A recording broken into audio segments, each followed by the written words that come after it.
President Gale, Board of Trustees, beloved faculty, staff, students, alumni, fellow honorees, and everyone working behind the scenes to gather us in this space, my heartfelt thanks for this special recognition.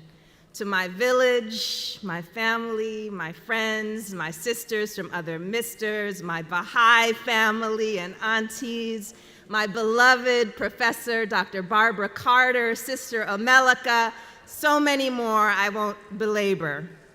So what a lovely video introduction. Like most beautifully produced and polished bios and resumes, it necessarily leaves out the messy parts of life, including the fact that when I was a student at Spelman, I was somewhat of a troublemaker. Truth is, I have never quite identified with the idealized image of a Spelman woman.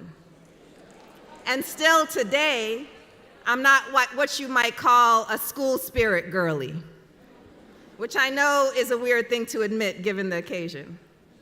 For starters, I really struggled to pull together a white outfit because after all these years, it's still not my color. But perhaps more revealing is that the first time I stood at this podium giving the valedictory speech to my class in 2001, I had just given birth a week before.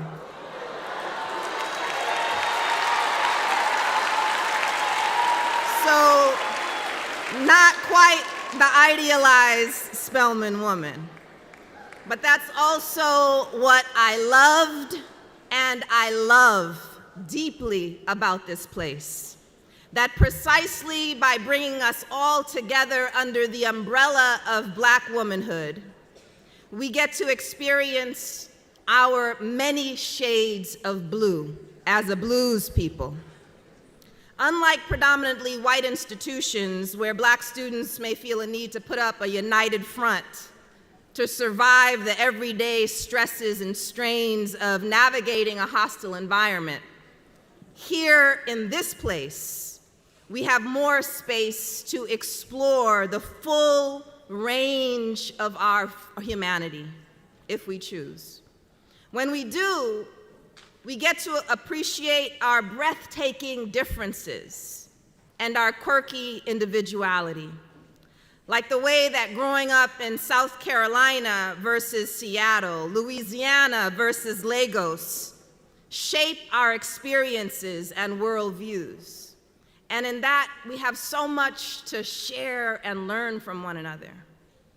When we bear witness to our many shades of blue, we necessarily begin to reckon with the way that classism, colorism, ableism, lookism, homophobia, fat phobia, and more create fault lines and hierarchies that complicate the ideal of sisterhood.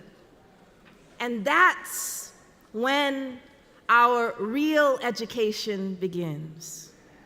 After all, we don't come to Spelman just to receive a world-class education, and I should say this was the only school I applied to.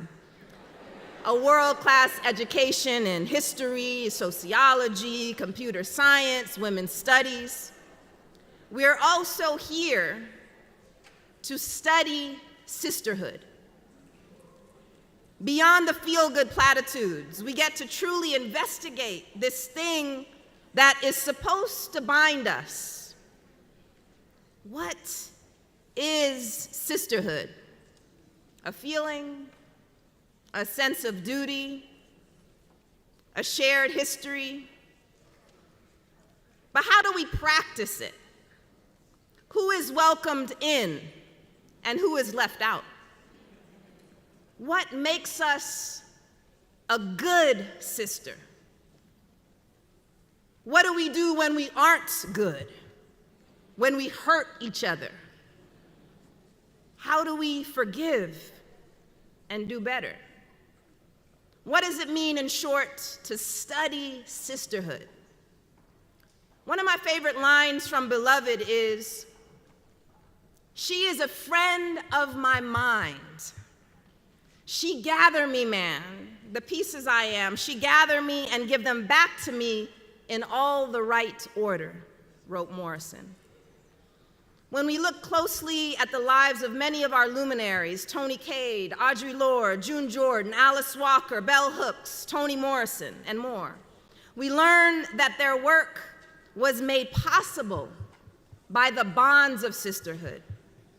When we choose to study sisterhood, by which I mean take it seriously, tend to it, learn from it, invest in it, sisterhood holds the promise of gathering us up again and again and again, which is why I'm convinced that sisterhood is not the icing on the cake of our Spelman experience. It's the flour, the water, the leaven. It won't be on our transcripts, but etched into our spirits. And so perhaps this is a good time for me to admit that for many years, I wasn't a good sister.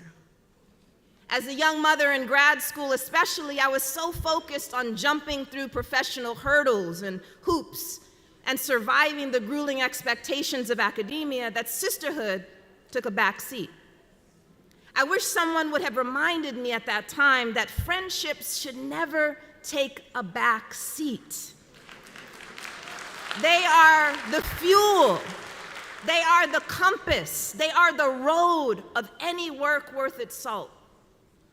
This is on my mind right now because I'm reading a book on how a network of Black women changed American culture by Courtney Thorson, which describes how in the late 70s, a group of Black women writers, editors, teachers, students, and journalists met regularly over the course of 2 years in New York City to support, to protect, and advocate for each other. Each of the women, some better known than others, is spectacular in their own right.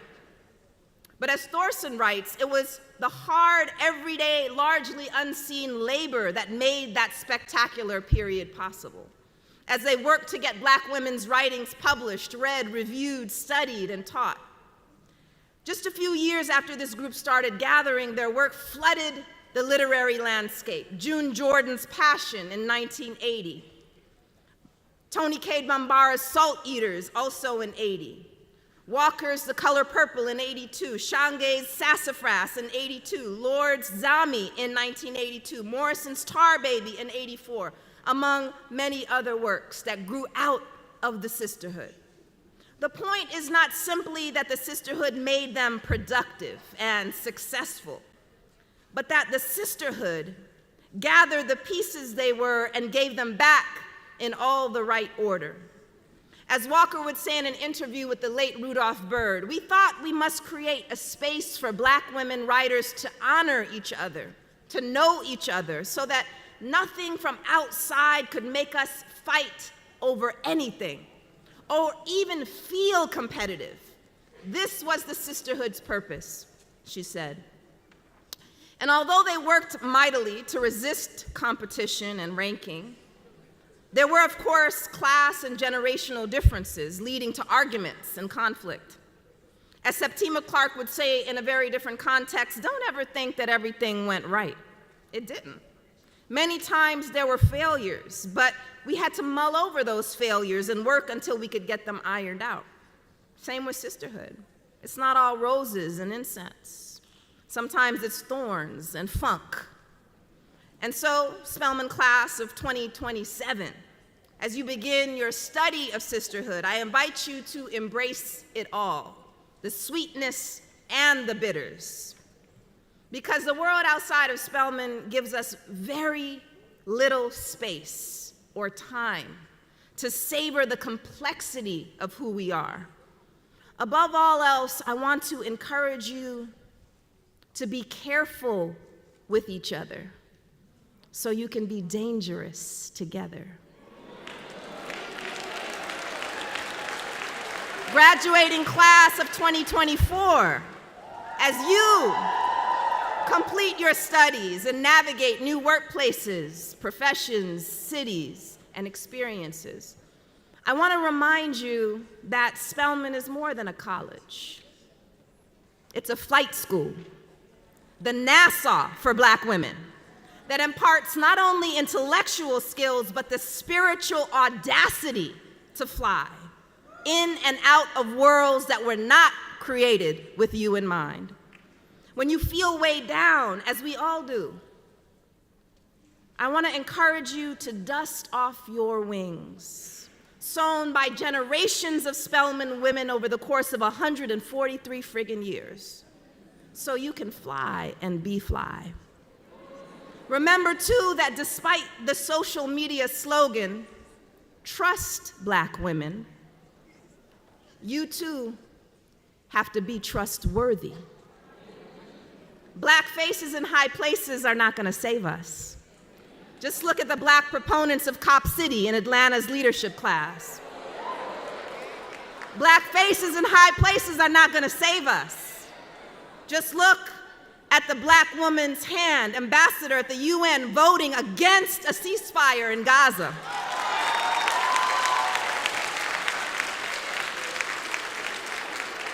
That is, our Blackness and our womanness are not in themselves trustworthy if we allow ourselves to be conscripted into positions of power that maintain the oppressive status quo. Our Blackness and womanness are not themselves trustworthy if we support the occupation of Black neighborhoods with so-called better trained police, or remain silent about the genocide of oppressed peoples around the world funded by our tax dollars.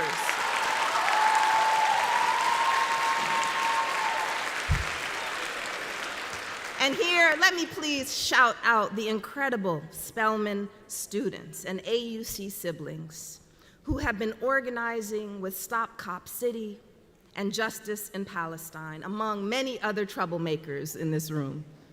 You all remind us that college is not a waiting room to enter the real world, but that you can start transforming that world right here, right now. It goes without saying, but let me just say it anyway. For student activists speaking out courageously for Palestine and Congo and Haiti and to stop Cop City, they should not be threatened with expulsion, loss of scholarships, or have public safety called on them for protesting.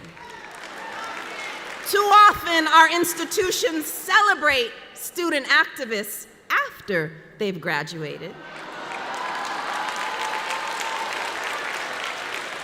even giving them honorary degrees.